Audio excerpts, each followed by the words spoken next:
من أكتوبر كانت لديها تصورات أو تصور ما عن تبعات هذا الهجوم؟ شوف، احنا تبعات هذا الهجوم بالتأكيد يعني ما أحد كان يتوقع في العالم كله إنه يكون بهذه الوحشية، ولا بهذا الشكل من المخالف لكل القوانين والأعراف الدولية وكل المواثيق الدولية. ما أحد كان يتوقع أن يكون بهذا الشكل، ولا بهذه الوحشية، ولا بهذا الشكل المخالف للقانون الدولية.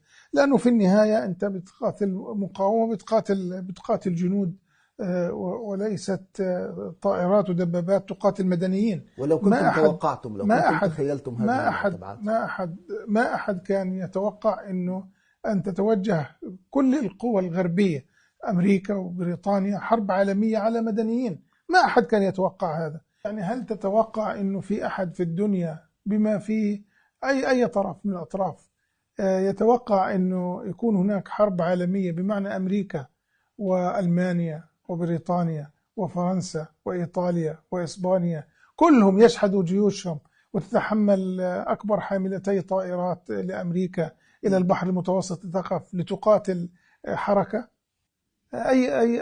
أي منطق هذا؟ كان أحد يتوقع أن أمريكا والغرب كله يجتمع بلا يعني بلا استثناء من أجل الحرب على حركة؟ من الذي كان يتوقع وبالتالي هذا؟ هذا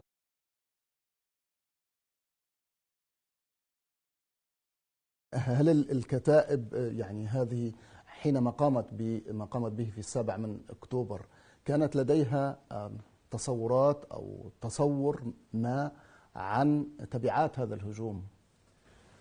شوف، احنا تبعات هذا الهجوم بالتأكيد يعني ما أحد كان يتوقع في العالم كله إنه يكون بهذه الوحشية